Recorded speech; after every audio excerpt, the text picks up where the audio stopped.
Welcome to episode 31 of the Search with Candour podcast, recorded on Friday the 11th of October 2019. My name is Mark Williams-Cook, and this week we are going to be talking about site migrations, and more specifically we'll be delivering you a talk done by Chris Green, who is now the head of marketing innovation at Footprint Digital. Chris is an incredibly experienced SEO who I've followed over many years and was kind enough a few weeks ago to come and make the trip to Norwich and give a talk about site migrations.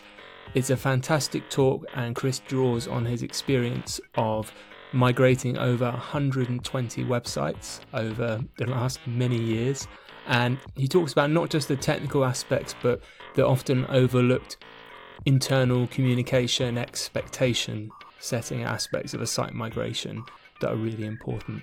I hope you enjoy it.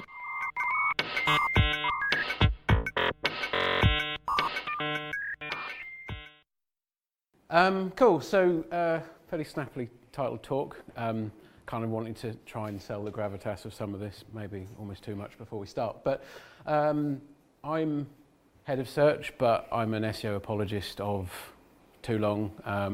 Blagged a job as an SEO after content writing for a little while, and things kind of got out of hand. I think I've migrated a lot of websites. I put 120 on there. The actual number is probably higher, but I was told that sounded unrealistic, so I've gone for a conservative number. It's quite a few. So as I said, I've migrated a few of these, to say the least, and I've seen the good, the bad, the ups, the downs. 120, probably more.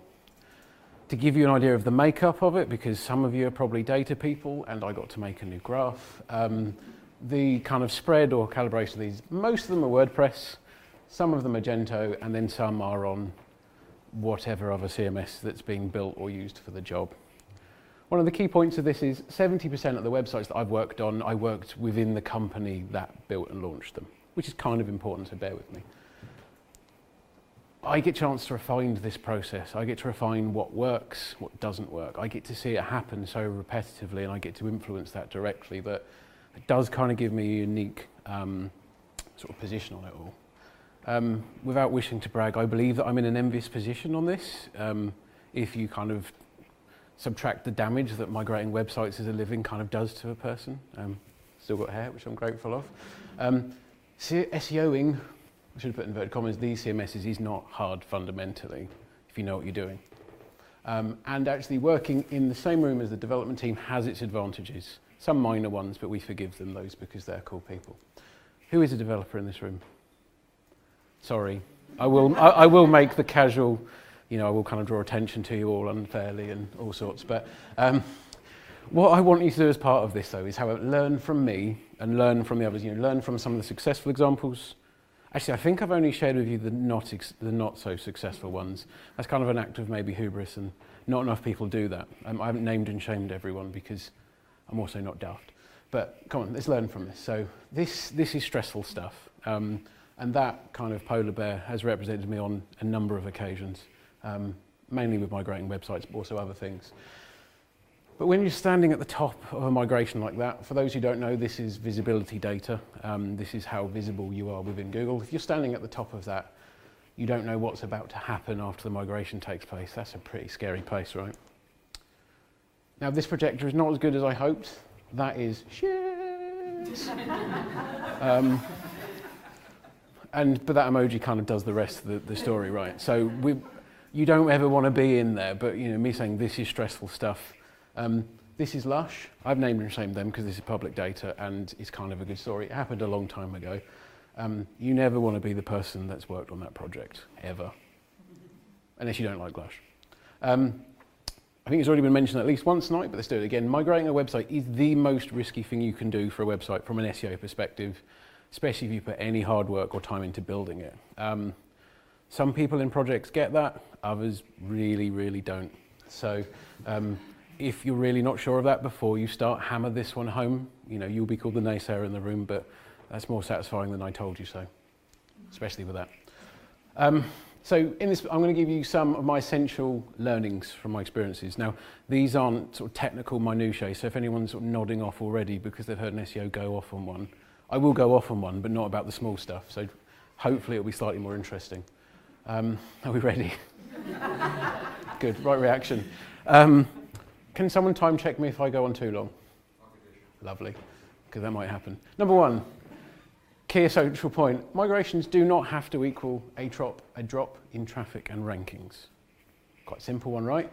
But I've heard this quite a lot. I've heard other account managers, ones that I've worked with, not that many, others that I've had the opportunity to work with as a third party, expect at least a 15% drop. Why?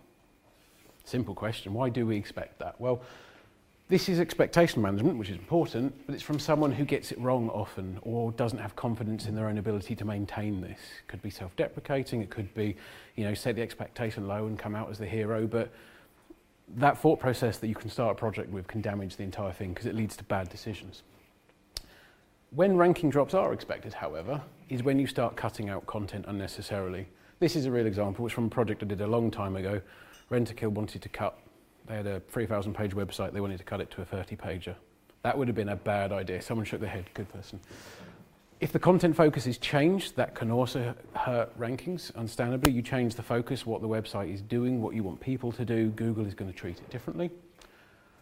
When you lose an argument in design, when your sitemap goes up in flames, there's a big point here about actually compromising, but that can ultimately lead to a drop in rankings. And this one brings me on to an example. It's one of the ones that I've worked on. So again, visibility data, red represents old website, blue represents new one. Now the decision that was made as part of the process was, we don't want the site structure to be as SEO-y, but we will pay more to market it so we can maybe offset these changes with new content and marketing efforts later on. Wasn't hugely happy with that, but they said they were going to up their retainer to offset it, and they were very strong on that conviction.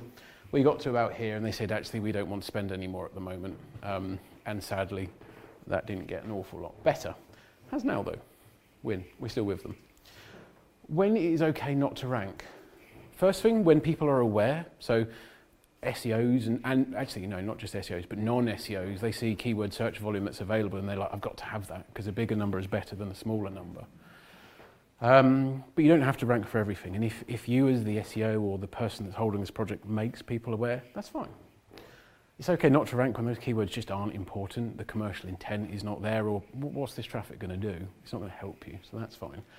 But also when it's a phase 2 or 3 edition, so when someone decides midway through the project that they want to reach for something further or they want to change the spec, that's not just an SEO thing, that's just a web build kind of issue. But when it's phase 2 or 3, set the expectations. Now, to control this, something I call C, but that is setting expectations early. And that's probably one of the most important things I've learned in SEO, is that my biggest challenge isn't actually Google, as much as I kind of shake my fist at it. It's actually the client expectation that I'm working with and setting that accurately. And controlling this process early on is probably one of the biggest keys to success, or certainly perception of such. If the objective is cutting the site content by 90%, objective 2 can't be retaining all existing traffic. There is a small asterisk if anyone's going to be slightly pedantic in saying cutting excess content and cutting zero view content. There's content that can damage you, but this isn't the norm. Please don't tell people it is. You need to get organised first. Ducks in the line concept got me and I spent too long making the slide. I'll come back to more on this later. At the end of each section, I'm trying to give this as like a little bit of a condensed version of my ramblings. The slides will go online later, so don't worry about taking them down. But be organised, benchmark, so tell people where you are currently. It's how you set expectations. If they don't know what they're currently ranking for, they might discover they're not doing as well as they thought they were after you've launched the new site. Trying to convince them that wasn't you is hard. Any decision which will detriment post-launch performance needs to be raised at that point in time. It's okay to make that decision, but a bad thing will happen. If they then don't like that, then you can have that there. And then just set those expectations early. Cool, point 2. The most meticulously planned migrations are very, very easy to sabotage. And I've seen this too often. A migration can be condensed into a list of really simple tasks. It's actually not that difficult, really. It's why I'm not talking to you about the point-by-point process. There's all this stuff. putting all these ticks in separately sounded great when I made it. All of these things you can kind of do, you can make sure that they work. I built a list of more stuff if you actually want to go and see what some of that looks like. It's not an exhaustive list, so don't quote me, but there's more there. The important point is if you miss any one of these, your site could get de-indexed. You can create some spider traps, so you could keep Google caught up in content that you don't want it to. It could kind of freak it out. You can effectively point Google back to your development website, canonicalized back, which is ultimately a bad thing. Or maybe your 301 redirects don't work and all of the other disastrous stuff, potentially worse, who knows. But these checkpoints, part of the reason why these checklists don't fail is that your checkpoints on these lists isn't frequent enough. You do it once, you assume that it's done, and you walk away. Who's read a book called Turn the Ship Around? Not entirely sure, it's a bit random, but it's a nuclear submarine captain, which is entirely relevant for what I do on a day-to-day basis. Basically changing the behaviours of a team. Fascinating, especially if you like large submarines. But there's a concept in there called a little rudder far from the rocks, which actually I think has a real sort of pertinence to this. And to illustrate that, Chroma Peer is in this screenshot because I've localised my content. And an impossibly large cruise liner that probably won't fit there. So, concept of little rudder far from the rocks is you see Chroma Peer fast approaching, you turn hard, and you miss it. You maybe wave on the way past, but that's all it's done. You make that discovery early, or sorry, too late, you still try to turn, you try to avoid it. This, in a site launch context, is a team somewhere working overtime. It might not be an SEO, it's probably a developer. Sorry guys, you get shat on in this process. I don't encourage that behaviour, but that happens. What other stuff? Well, okay, you try and reverse course, you try and pull hard back, let's avoid this. This is realigning expectations. Actually, you know what, we've gone back to our spec, or we've gone back to what you've told us to do. It's not going to be quite how you expected it, but we're still cool, right? Then you evacuate the peer, because this isn't going to be fun. So actually, this is a last-minute scramble to minimise losses. What can we affect that will cause the least amount? What can we do after the launch? What planning? What preparations? But that still happens. No one's getting candy floss. So I enjoyed making those slides too much to not put them in there. But what I've come from this is, the later you leave these kind of explorations is the more trouble it does cause you. Trust me. I've left it too late on some occasions. I haven't torched Chroma Peer. So your migrations list pre and post launch is really critical. But what is more critical is the person that runs, builds the project or plans it shouldn't be the one that signs that list off. You don't proof your own work when you send it. You don't all this. It's too important to kind of leave it up to human error. Little and often meetings are great to ensure good comms, particularly if you have an SEO who's very excitable that loves to talk about it. If other project members don't, they nod off, things get missed. Little and often helps much better. And ensure your launch timeline includes ample time for these checks, and you cannot sacrifice that. It is not worth it, believe me, because it's hard to undo. Cool. Number 3, this is a list of 10, by the way, so you can kind of work out how close we're getting. A new platform and high technical standards won't guarantee rankings, which is a shame, but I'm a tech SEO man and I hate to admit this. But you've launched a new website and you've nailed everything. You've fucking got it. You've got a clean crawl. All of these things that you kind of audit websites for, that you constantly see day after day, you've done all of this. It's perfect as far as you're concerned. But did you actually fix the original problem? Sometimes you may have 404 errors. That is not good, but that is not stopping you ranking. Because if anyone crawls or looks at a big website, a big brand, they're covered with problems. They're covered with blemishes and issues. It doesn't actually stop them. I know it's not a fair comparison, but the original problem is often left. I love this one. All images now have alt text and optimized titles. Woo! Well done. Is that a significant value add to this? There will be some websites where it will be, but if it's a WordPress blog with 80 pages, it's not pushing the needle, is it? Your meta descriptions are written perfectly. Yeah, but we've done a few studies on this. Google rewrites these an awful lot, which isn't great. And not direct ranking factor, discuss later. You've got correct schema on every page. Oh, but schema doesn't really mean extra rankings, does it? Again, discuss later. I'm making some sweeping statements. You can more than happily challenge me on these. You've got no crawl errors. Fucking amazing. But that's a standard. Unless that was a significant problem before, it's just good hygiene. Again, sorry devs. And you've got no excess bloat. All of the content that is indexable is exactly what needs to be seen. But again, it's just good housekeeping. It's not what's going to make you better than everyone else, unless everyone else is shite. Bonus point, a good website does not equal ranking better. No matter how slow and loudly I repeat that sometimes, it doesn't always seem to land.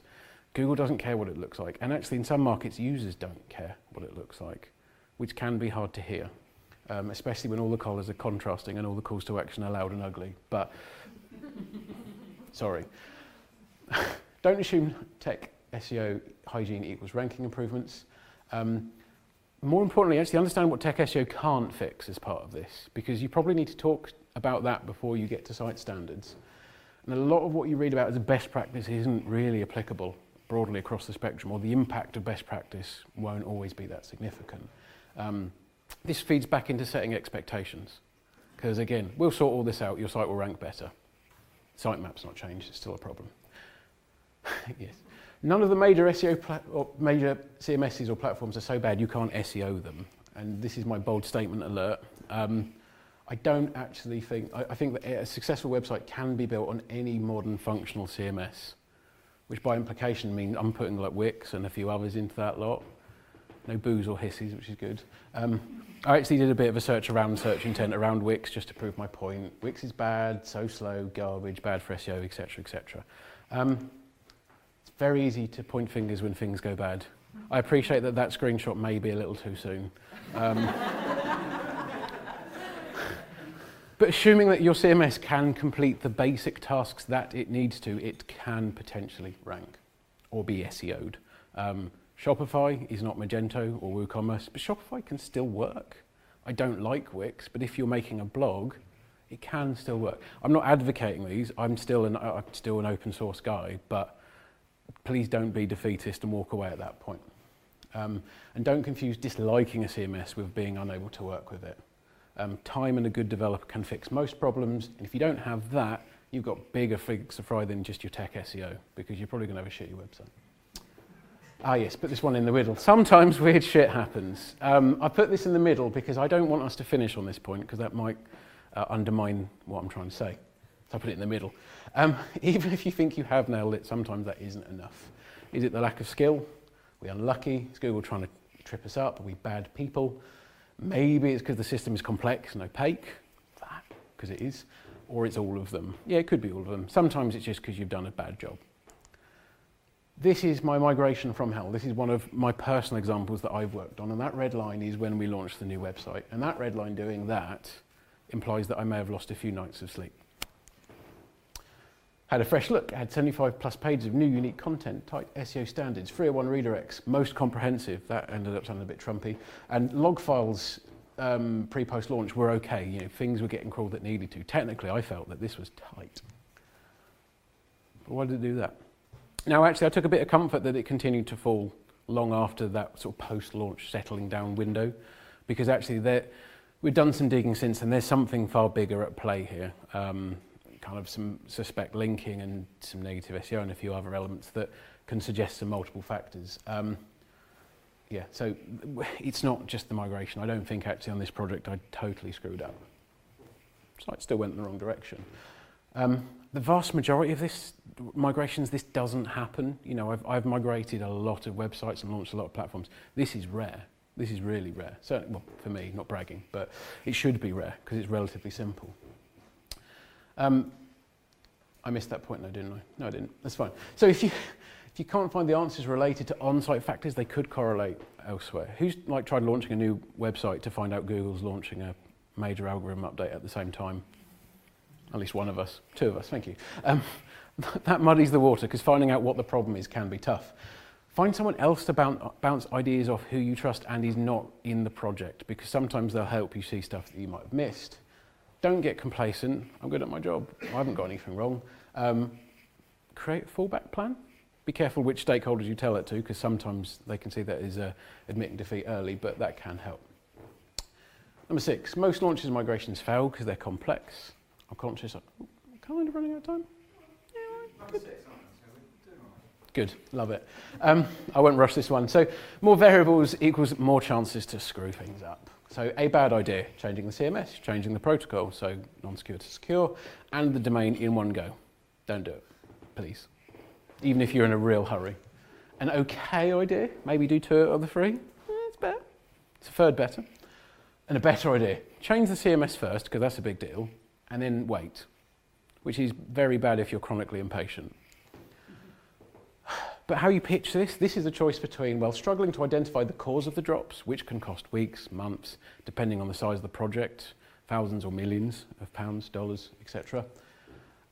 Or B, waiting weeks between these events and actually being more, you can set expectation far better. I've seen too many fail by this. It's kind of hubris, it's ambition. We've got this nailed. I've done this tens of times. It's not always great. So my recommendation here is make one large change at once and clearly spell out the risks of adding each additional variable. But also if people are insisting on increasing the variables, well, you've just got to increase the expectations of how long it's going to take you to check this stuff because they're making your job harder. Don't say, yeah, we can launch it in the same time. You've effectively got more work to do, so give yourself the breathing space. Yes, I love this one. So number 7, invest buy-in up front, and it saves massively on fixing screw-ups later on. And being in digital marketing, I turn to the Dalai Lama for inspiration. In order to carry a positive action, we must develop here a positive vision. Get everyone bought in, get them to see what you're trying to do before you start. I don't often go back to Dalai Lama, but it just seems very fitting here. Or otherwise, make friends with developers. I mean, thanks guys. I love how, he just does not want to be there. It's not just a developer thing. I've used that slide about 8 times. The other thing is, dogmatism is the biggest enemy of SEO. And I don't know why Donald Trump's appeared on that slide. It's completely coincidental. But actually being that one that sits in the corner, my implementations are not being made. I'm now not bought into this process. I'm not going to help. Doesn't actually help the process. In fact, it makes things entirely worse. Because SEOs are great at making themselves really unpopular on projects. Some of this is really hard to read, but so, I don't know. These social media icons don't have an alt text. Someone fix it, otherwise we can't launch the website. Doesn't actually fucking matter.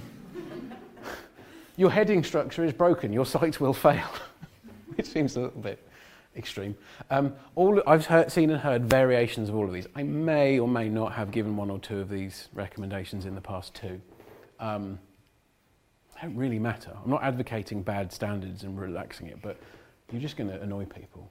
Let go of the stuff you know is BS. If you're holding up an entire project and making someone's life trickier, and it's not actually going to make a difference, it isn't helping anybody. Now, equally, you have to compromise. That's fine. But you have to stick with the stuff that matters. Again, some of these points, where's the breadcrumb? You're not going to convince me that I don't get to have a breadcrumb on desktop and mobile. Sorry, people. My designers don't like me for this, but it always makes its way on there at the end. I think it's pretty important. Prove me wrong. I'd love to see it. These filters are going to waste a lot of crawl budget. These pages are more than 3 hops from the home. This is the stuff you need to be making people aware of and getting them to change. So people do perform better when they understand why they're doing what they're doing.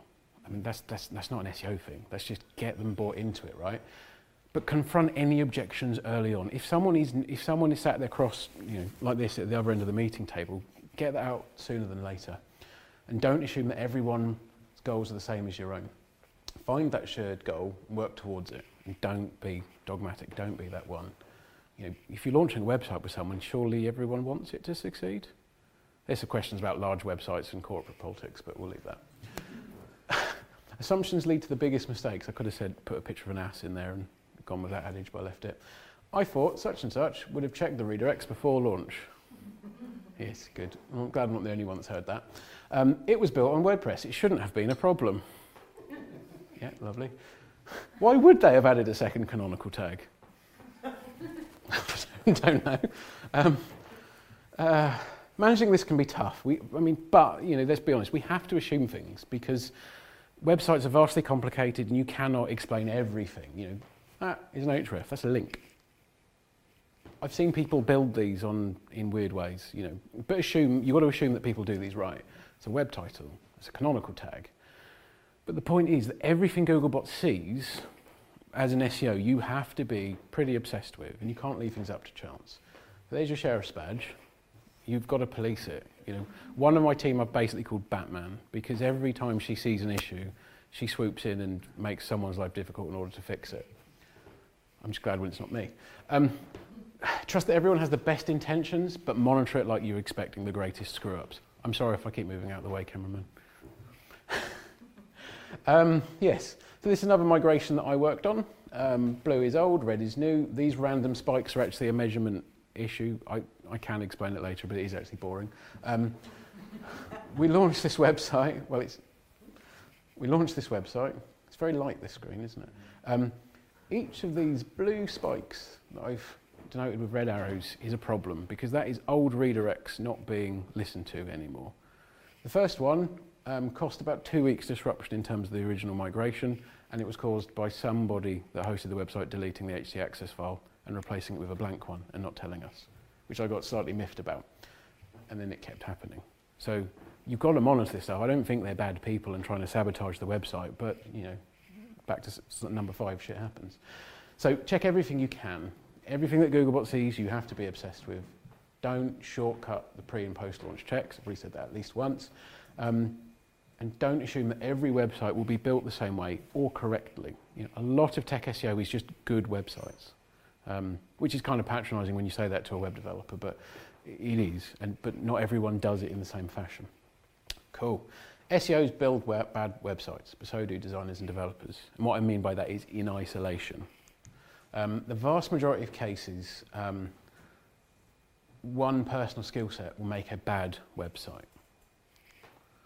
And if it works, you're either lucky or you're paying someone a shed load of money. But those who have suffered poor migration experiences in the past usually have an over-reliance on an SEO in terms of the new build. They've learnt their lesson, they're not going to let that happen again.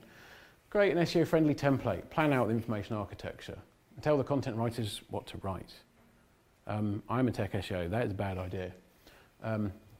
As long as content that ranks well is not exactly the same as content that sells well, you need more people around the table.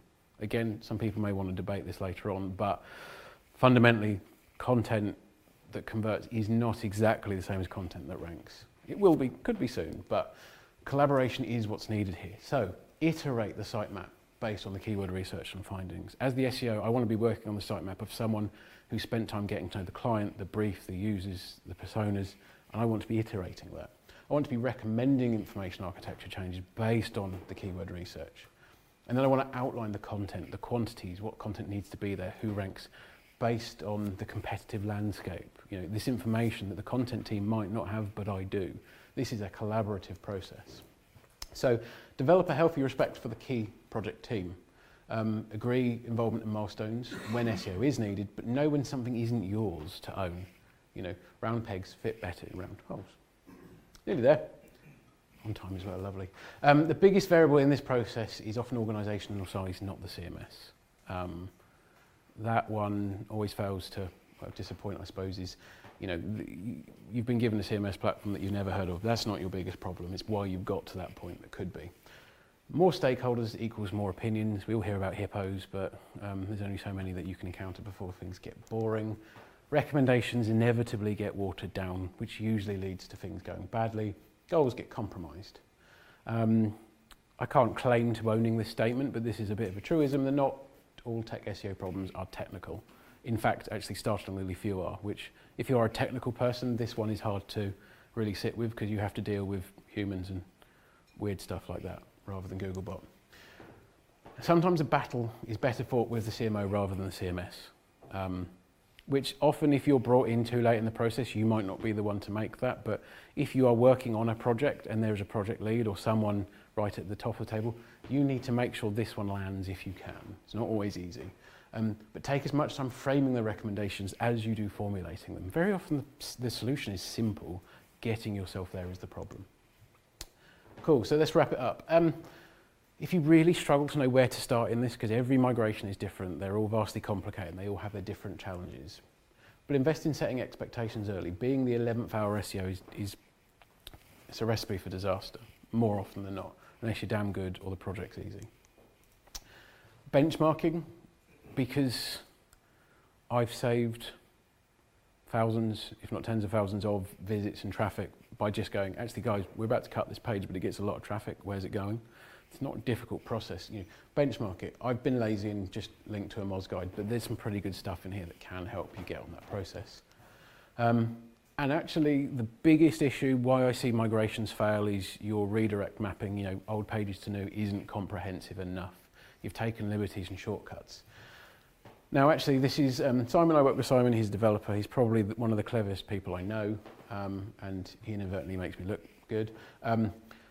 We did a study because developers will often push back on too many redirects because it can slow a site down.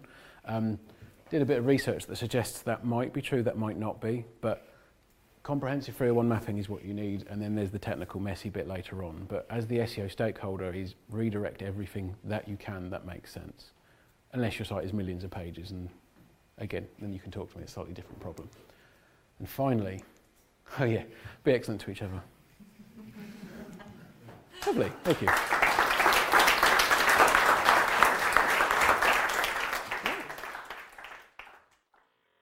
That was Chris Green from Search Norwich 8, and our next Search Norwich is in November if you'd like to come, and we've got Andrew Smith, the ex-head of SEO for companies like Expedia, Cheap Flights and eDreams, who is coming to talk about big site SEO and how to manage that. We've also got Stephen Van Vessem, who is the co-founder of Content King, who will hopefully very entertainingly be talking to us about SEO disasters and cracking that open and talking about how we don't actually like to talk about them, but he's going to bring some great examples and do some sort of autopsies on what went wrong with us. You can get all of the show notes as usual at search.withcandour.co.uk, and transcriptions will be coming soon, I promise. Next week, which will be Monday the 21st of October, I'll be back with Rob Lewis and we will have an episode for you about Black Hat pay-per-click.